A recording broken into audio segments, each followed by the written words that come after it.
Très chers frères et sœurs, très chers bénis de Yah, toutes les fois que Yah soit sanctifié, que son règne vienne, que sa volonté se fasse, que son règne vienne, parce que nous sommes fatigués avec ce système de choses qui nous garde vraiment dans l'esclavagisme total. Et c'est dans ce sens que nous voudrions que vous lavez vos vêtements, chers frères et sœurs, que nous lavons nos vêtements, surtout qu'il est écrit que Yah ne nous trouve pas avec les habits étrangers sur nous. Oui, que Yah ne nous trouve pas avec les habits étrangers sur nous. Alors, de ce pas, nous avons intérêt à nous sanctifier, parce que lui, il est saint. Chers frères et sœurs, chers bénis de Yah, je vais me lever aujourd'hui pour parler d'un sujet dont peut-être nous n'avions pas l'habitude d'aborder. Parce que nous nous disons, c'est l'intimité. Parce que nous nous disons, c'est privé. Parce que nous nous disons, nous sommes matures, nous avons la connaissance, nous comprenons toutes les choses parce que Yah nous a ouvert les yeux, Yah nous a ouvert l'intelligence maintenant et il y a des choses auxquelles nous ne parlons pas, nous marchons. Mais est-il que, comme l'on dit dans Jean 8, verset 34, que celui qui pratique le péché est esclave du péché. Et le péché, quand il rentre en vous, quand il entre au sein de vous, le péché s'installe.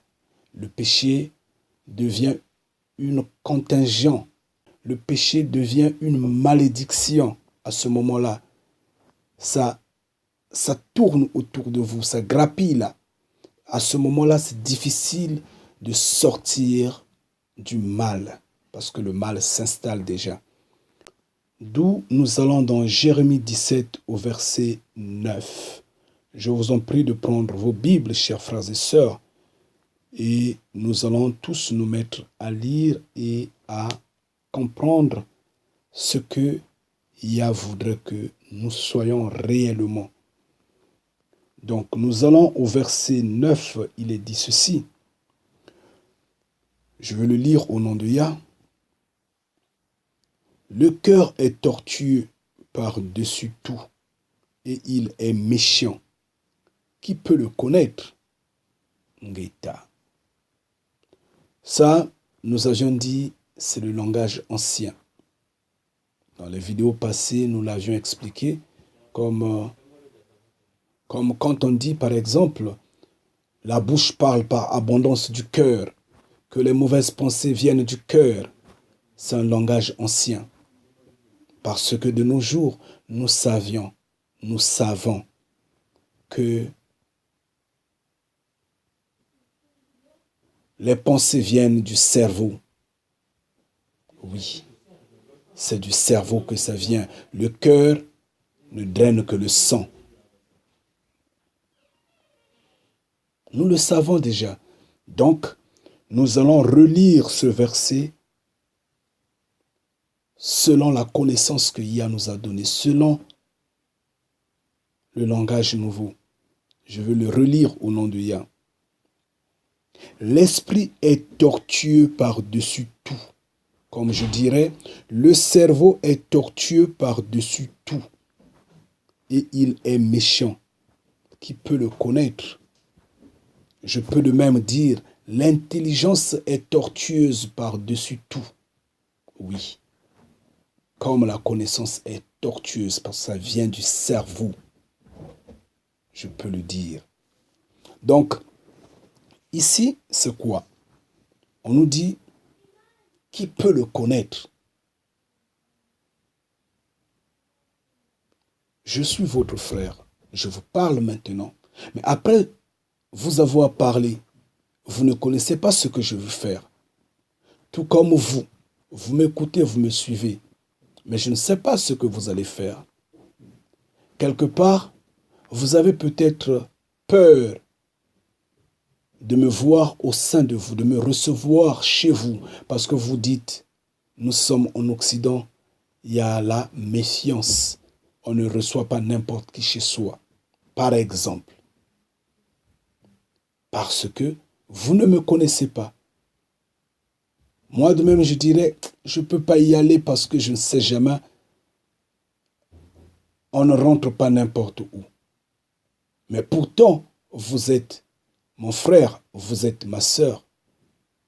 Vous voyez le manque de confiance qu'il y a. C'est ça. Ça, c'est l'esprit.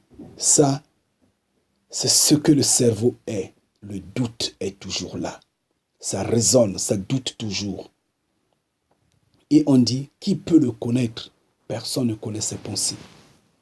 Donc ce que nous faisons après tout, personne n'en connaît. Mais nous disons, nous sommes des bénis de Yah.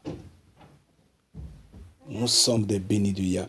Ok, anyway, nous allons nous lever aujourd'hui pour parler de ce qui se fait après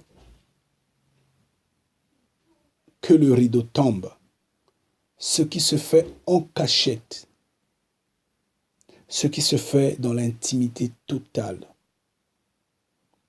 Je ne voudrais pas être grossier. Je ne voudrais pas être abusif.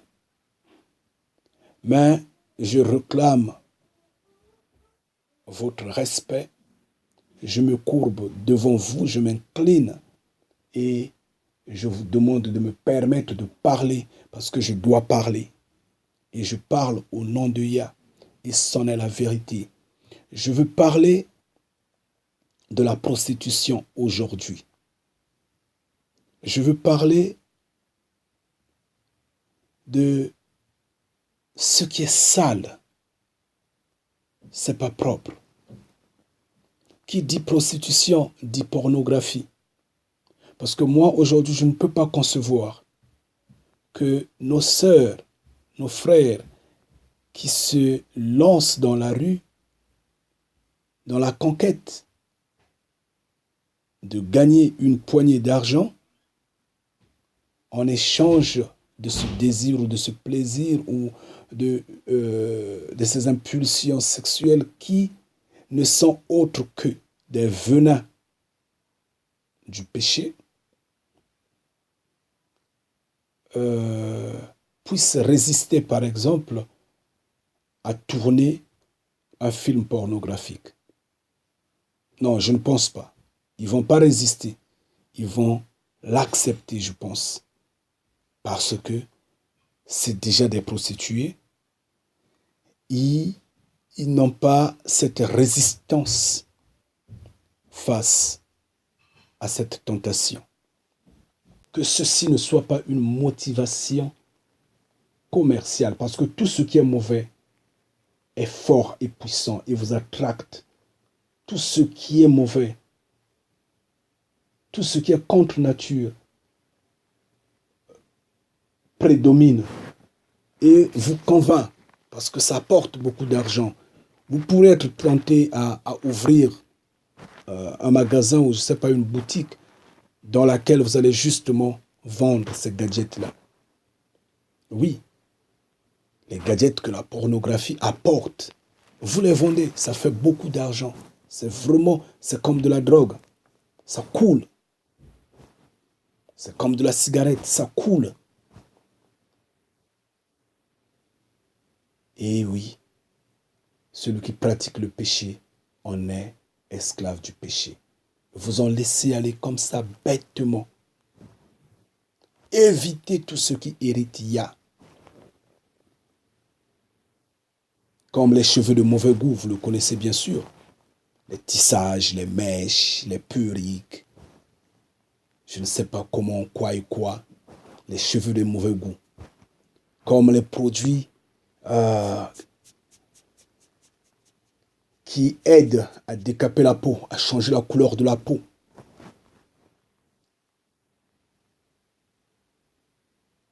c'est dommage. Ça excite la colère du Père. Comme on a parlé du greffage, des croisements, ça et là, comme la boisson, vendre de l'alcool. Parce que dans la plupart de ces hommes-là, qu'est-ce qu'ils se disent?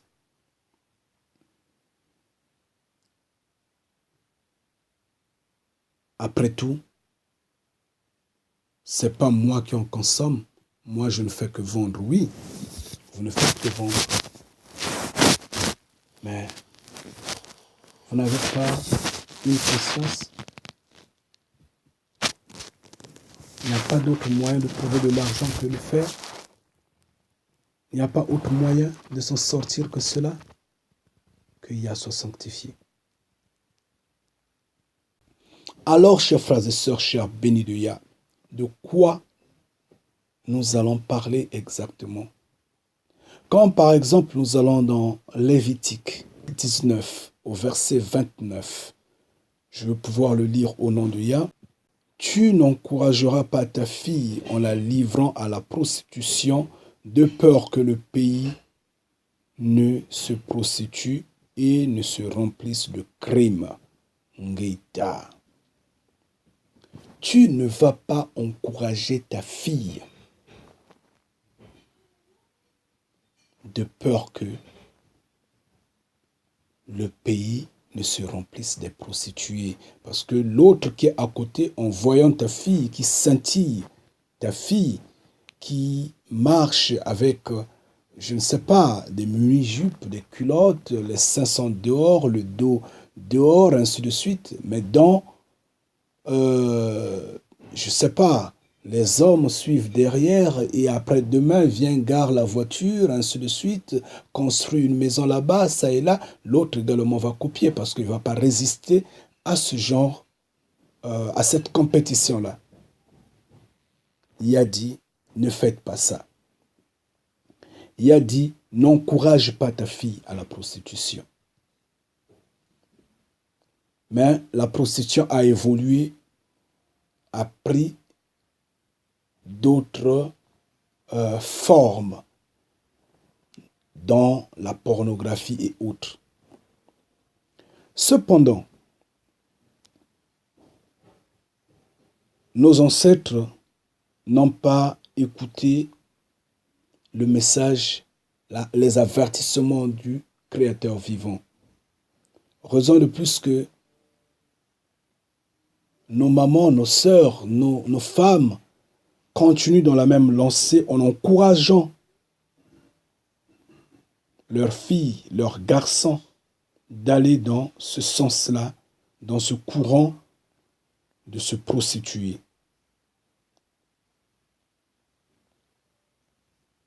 Mais cependant, dans Deutéronome 23, au verset 17,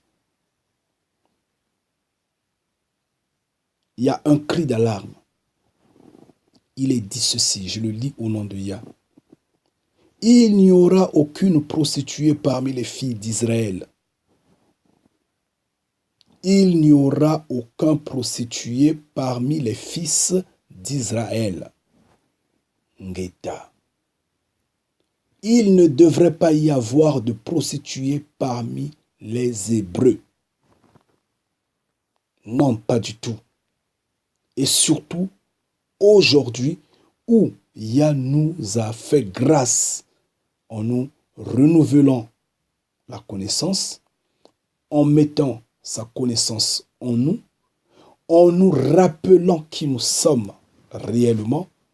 Ah, chers frères et sœurs, chers bénis de Yah, je vous en prie, n'encouragez pas vos enfants à la prostitution. N'encouragez pas. Non, pas du tout. D'où je voudrais qu'on aille dans Romains 1, à partir du verset 26, nous allons lire ceci au nom de Yah. C'est pourquoi Yah les a livrés à des passions infâmes, car leurs femmes ont changé l'usage naturel en celui qui est contre nature.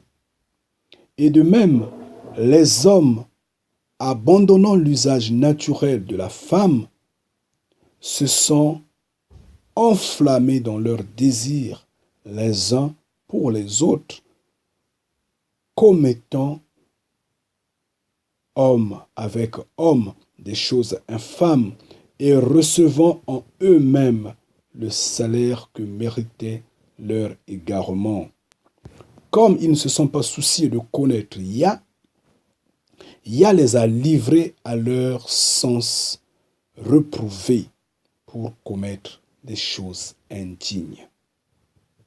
Étant remplis de toute espèce d'injustice, de méchanceté, de cupidité, de malice, plein d'envie, de meurtre, de querelle, de ruse, de malignité, rapporteurs, médisants, impies, arrogants, hautains, fanfarons, ingénieux au mal, rebelles à leurs parents, dépourvus d'intelligence, de loyauté, d'affection naturelle, de miséricorde, et bien qu'ils connaissent le jugement de Yah, déclarant dignes de mort ceux qui commettent de telles choses, non seulement ils les font, mais ils approuvent ceux qui les font.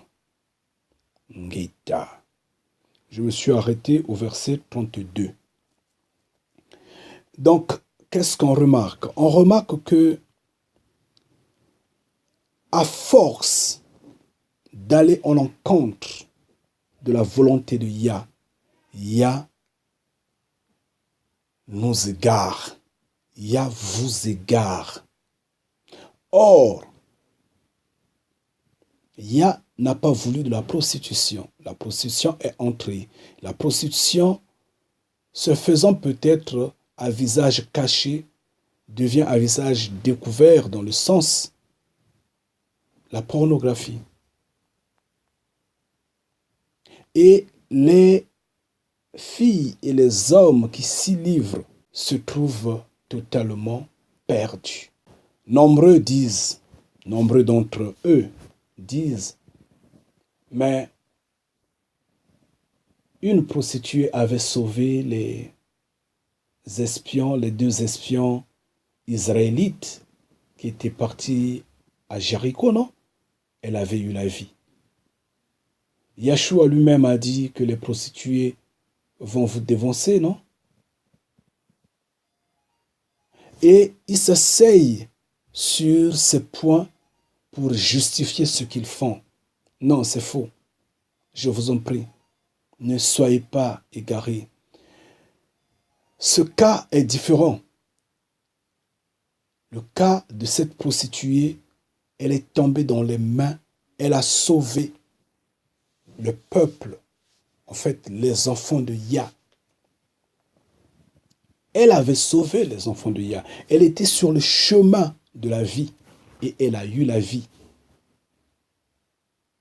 Celle dont Yeshua parle, c'était une façon de mettre à plat, mettre à l'épreuve ces hommes qui se disaient docteurs de la loi, qui se disaient pharisiens, qui se disaient scribes, qui se disaient fervents croyants, ces hommes qui le suivaient, qui malheureusement ne comprenaient pas le message qu'il faisait passer, auquel faisait semblant d'accueillir le message, mais avait un double jeu. Il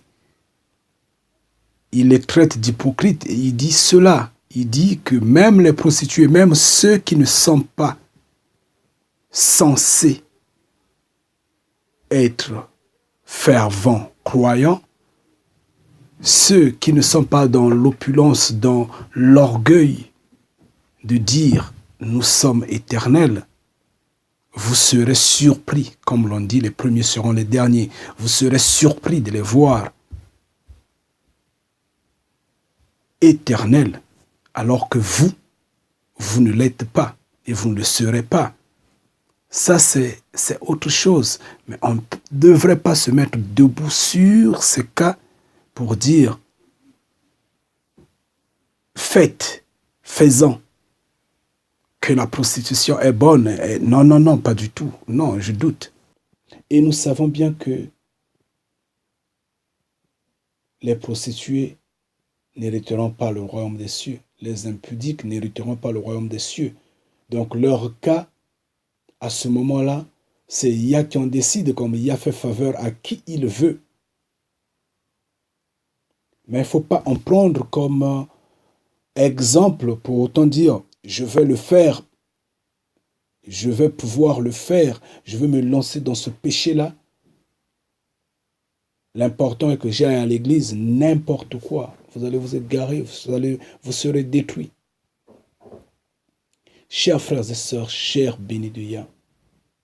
Cependant, la pornographie nous a apporté des gadgets. Le modernisme nous a apporté des gadgets. La technologie nous a apporté des gadgets qu'on utilise dans l'intimité totale. Et nous, bénis de Yah, nous n'avons pas intérêt à vivre dans l'optique de ce qui est contre nature. Et je vous en prie, j'insiste, croyez-moi, chers frères et sœurs, croyez-moi, chers bénis de Yah, si quiconque a ces gadgets-là chez lui, je vous en prie, brûlez-les, détruisez-les, ne les jetez pas, de telle sorte que X, Y, Z, on ramasse, on lave et on utilise encore. Non, pas du tout. Mais je vous en prie de les détruire, de les brûler, de les détruire totalement. Si, je dis bien, j'insiste, si quelqu'un parmi les bénis de Yah a ces gadgets-là, ces gadgets sexuels-là, détruisez-les. N'allez pas dans l'utilisation contre nature. Levez-vous, pleurez pour vos péchés, demandez à Yah de vous donner la force de vous détourner de ces pratiques. Dans 1 Roi 14, au verset 24, en fait, disons dans 1 Roi 14, le simplement possible, nous allons voir que les prostituées avaient enflé. Il y avait beaucoup de prostituées en Israël. Et Yah était tellement fâché qu'il fallait apporter la destruction à Jérusalem. Yah n'aime pas la prostitution. Et je vous en prie, nous savons qu'il y a beaucoup de mères, beaucoup de pères, notamment les parents qui encouragent leurs enfants à la prostitution. Vous allez avoir affaire à une fille,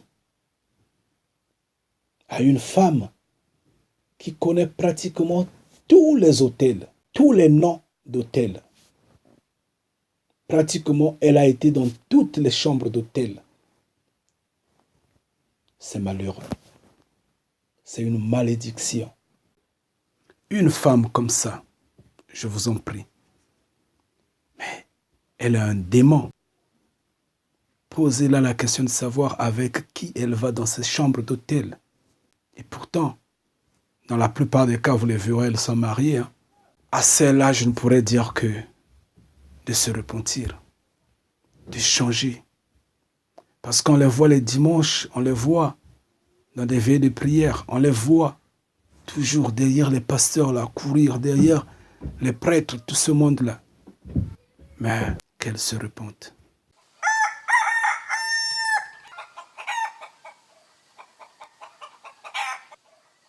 Je vous en prie de regarder en face de vous et voyez notre ancêtre David. David avait fait entrer le péché dans sa vie en prenant une tierce femme mariée. Parce que quand le péché entre, il finit par apporter des meurtres et autres. C'est ça la convoitise, c'est ça l'adultère.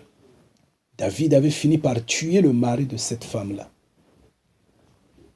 Et Ya s'était énervé. Ya était déçu. David avait demandé pardon. Mais, a priori, il a été pardonné. D'où nombreux ont pris exemple sur sa vie. Mais, bien que le juste tombe et Ya le relève, c'est ce qui est dit, mais quand Ya te relève, c'est pas pour te cajoler. Hein. Il te relève parce que tu es saint. Il te relève parce que tu es juste. Il te relève parce que tu es son fils. Il ne veut pas te perdre. Mais il te frappe, il te corrige. Il a dit, c'est dans sa maison qu'il commence. Il commence avec ses enfants. Il les corrige d'abord. Il vous met droit d'abord. Il te frappe, il te punit. Et on l'a vu sur David. Le fils qui était né de cette femme-là, le premier fils était mort. Il avait récupéré cet enfant-là, malgré tout. Et en dépit de cela, on a vu la vie de David avec beaucoup de coups bas. Il fouillait ça et là, chaque fois, il y avait des tentatives de coups d'État avortés, ainsi de suite. Il était tout malheureux. Mais comme il était juste, Ya a tenu à sa parole, à sa volonté, à son amour. C'est ça. Et c'en est la vérité. Et donc, ne tombez pas dans ce piège-là. Tout ce qui arrive autour de nous, se disant bénis de Ya, ne sont pas tous bénis de Ya. Il y a ceux qui viennent étant loups, mais ils s'habillent en habits d'agneau. Ils viennent, ils se courbent, ils viennent, ils essaient un peu d'accepter et de comprendre le message, mais après ils se relèvent pour éteindre la lumière que vous êtes, pour détruire la connaissance que vous avez et apporter la confusion en tout et pour tout. Chers frères et sœurs, chers bénis de Ya, toutes les fois que Ya nous bénisse, toutes les fois que Ya demeure, oui, qu'il demeure lui-même le maître incontournable. Nous lisons en Corinthiens 6, verset 9, je vais le lire au nom de Ya. Ne savez-vous pas que les injustes n'hériteront point le royaume de Ya? Ne vous y trompez pas, ni les impudiques, ni les idolâtres, ni les adultères, ni les inféminés, ni les infâmes, ni les voleurs, ni les cupides, ni les ivrognes, ni les outrageux, ni les ravisseurs n'hériteront le royaume de Ya. Ngeta.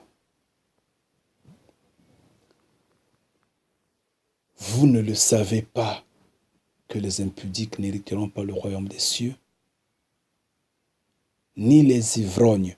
Cependant, beaucoup de gens disent, laissez-moi boire, il n'y a pas de souci, il n'y a rien, tout. Oui, d'accord. Nous, on n'en disconvient pas. Les gens confondent ce que Paul avait demandé à Timothée de boire, un peu d'alcool, un peu de vin, pour ses maux de ventre. Mais oui, à ce moment-là, la boisson était utilisée comme serait un médicament. Certains disent, mais Yeshua était en train de boire, non? Moi, je ne sais pas. Je n'en connais pas. J'en connais pas. En ce que je sache, la Bible a été tripotée. Beaucoup de choses ont été enlevées et beaucoup ont été ajoutées. Ces hommes-là, en le faisant, savaient où est-ce qu'ils sont en train de partir. Ils pouvaient en mettre pour embrouiller les gens. Mais je sais que la Bible nous dit de fuir le mal, de fuir le méchant. La Bible dit la boisson, l'alcool, le vin est moqueur. La Bible dit, n'en touchez pas, fuyez. Un homme sage, un homme intelligent n'en touche pas. C'est ce que la Bible dit. Maintenant, si Yeshua buvait, peut-être qu'il buvait un verre, peut-être il buvait un verre au moment du manger, peut-être, je ne sais pas. Je ne vais pas en commenter, je m'en passe de ça. Il y a des choses qu'on ne devrait pas confondre. Moi, par exemple, personnellement, je ne prends pas de l'alcool. Mais n'empêcherait pas, pour une occasion donnée ou pour quelque chose que ce soit, j'en prenne une fois. Soit une fois l'année, soit une fois tous les 2 ans, soit 2 fois l'année. N'empêche. Est-ce que cela mérite une condamnation? Non, je ne pense pas. Donc, c'est pour autant dire que il y a des choses qu'on ne devrait pas mal utiliser. Ce n'est pas parce que nous sommes au temps de la grâce. C'est pourquoi je dis, chers frères et sœurs, le feu ne descendra pas des cieux pour vous brûler. Ou nous, autres bénis de Yah, n'allons pas vous lapider pour ça, parce que vous aurez utilisé ces gadgets pour vous satisfaire, soi-disant. Parce que vous aurez bu de l'alcool. Non. Mais vous en avez la conscience. Maintenant, si vous dites, ce ne sont que des paroles, il n'y a pas de problème. Il n'y a pas de problème. Ce ne sont que des paroles, ça ne va rien faire et vous continuez à le faire. Faites-le. Parce que vous êtes libre. Mais ici, on nous dit l'usage contre nature. Yah vous apportera l'esprit d'égarement. Et donc, on n'a pas besoin de prostituer au sein de nous, d'où Yah crie, sortez du milieu d'eux, mes enfants. Sortez du milieu de la 4e bête, mes enfants. Vous êtes du monde, mais vous n'appartenez pas au monde. Ne copiez pas leurs habitudes. Abandonnez ce milieu-là. Bien que nous cohabitons, nous vivons ensemble. Nous ne sommes pas tous pareils. Vous devrez le savoir. D'où je vous appelle de vous lever. Oui. Levez-vous. Et abandonnez ce gadget-là.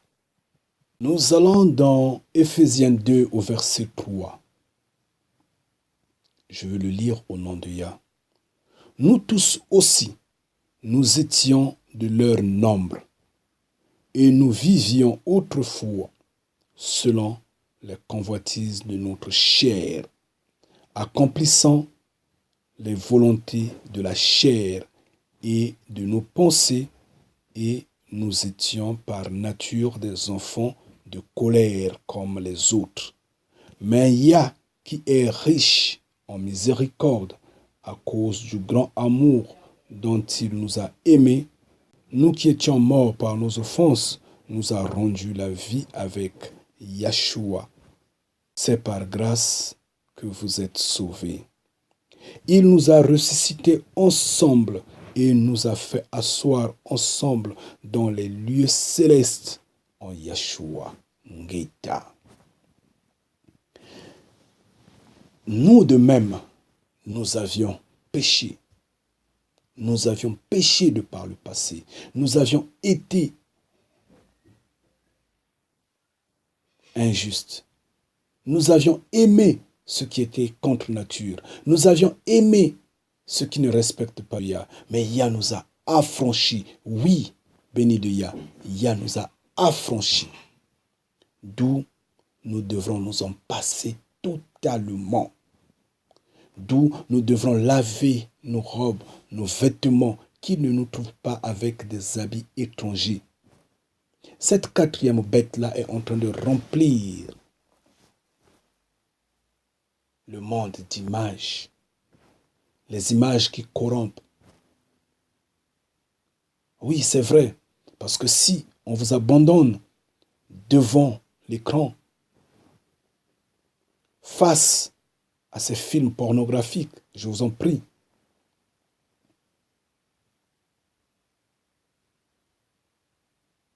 Vous n'allez peut-être pas reproduire ces faits.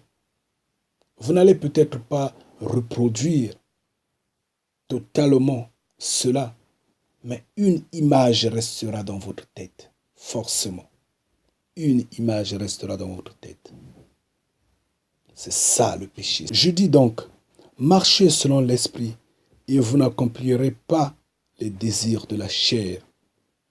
Car la chair a des désirs contraires à ceux de l'esprit et l'esprit en a de contraires à ceux de la chair. Ils sont opposés entre eux afin que vous ne fassiez point ce que vous voudrez. Ngeita. Marchez selon l'intelligence, marchez selon la connaissance. Bien sûr, la connaissance de Yah, pour que vous ne fassiez pas ce qui est de la chair, de la terre, ce que le monde de Babylone nous présente. Là, nous étions dans Galates 5, versets 16 à 17. Nous allons dans Romains 13. Romains 13. Et Romains 13, nous allons au verset 13. Verset 13 à 14. On dit, « Marchons honnêtement comme en plein jour, loin des excès et de l'ivrognerie, de la luxure et de l'impudicité, des querelles et des jalousies. Mais revêtez-vous du Seigneur Yahshua et n'ayez pas soin de la chair pour en satisfaire les convictions. » Ngeta. Nous devrons marcher selon la volonté de Yah. Oui, mais à une condition que nous en voulons nous-mêmes. Nous devrons nous donner à Yah. J'ai toujours dit, passez-vous de l'alcool, passez-vous de tout ce qui déplaît au Créateur vivant. Les lois de toutes les façons sont là. Il faudra obéir aux lois. Demandez à Yah de vous assister. Priez sans cesse. Je vous recommande de lire Romains 8. Romains 8 va nous parler, va nous montrer comment plaire à Yah. Oui, en s'éloignant des désirs de la chair. Moi, je sais bien que nous avons des frères et sœurs qui sont célibataires parmi nous. Je le sais, je suis conscient. Mais toutes les fois, Yah est la solution. Demandez à Yah de vous assister. Demandez à Yah de vous guider. Demandez à Yah d'apporter ce qui vous manque. Yah va le faire. Il faudra le lui demander et soyez patient. Maintenant, si Yah trouve que ce n'est pas nécessaire, il saura comment vous maintenir en équilibre. Mais ne tombez pas dans l'usage contre nature de ces gadgets à la con et ce qui fera que vous trébuchiez, vous glissez dans la masturbation ou des choses comme ça, tout ce qui est contre nature, je vous en prie. Soyez fermes et regardez devant. Nous sommes totalement et pratiquement dans les derniers temps qu'à tout moment, nous serions surpris. J'insiste bien, à tout moment. Et quand on ne nous trouve pas avec les habits étrangers, chers frères et sœurs, chers bénis de Yah, nous allons dans 1 Corinthiens 10, verset 13, où il est écrit ceci, je vais le lire au nom de Yah. Aucune tentation ne vous est survenue qui n'ait été humaine. Et Yah, qui est fidèle, ne permettra pas que vous soyez tentés au-delà de vos forces. Mais avec la tentation, il préparera aussi le moyen d'en sortir afin que vous puissiez la supporter. Ngeta. Je vais peut-être m'arrêter là.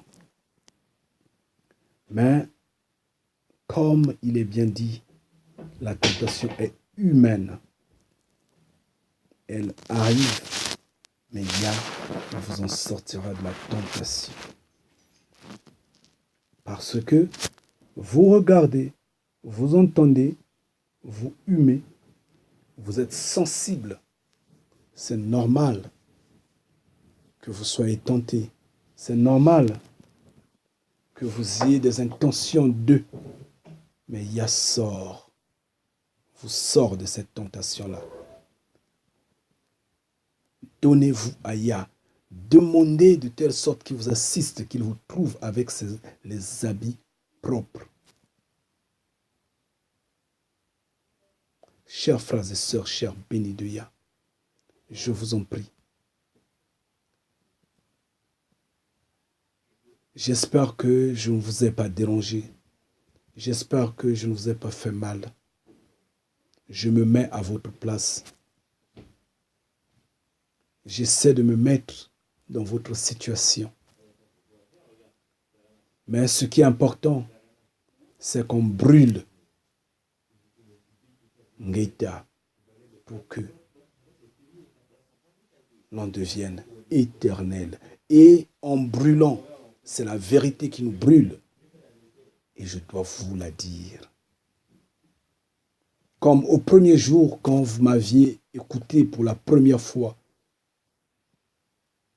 nombreux qui ont eu le courage de témoigner. Quand nous avions parlé pour la première fois, on dit, frère, nous t'avions pris pour un fou. Parce que quand nous avions entendu que le Créateur vivant est un homme, nous n'avions pas cru. Nous avions dit, il raconte n'importe quoi.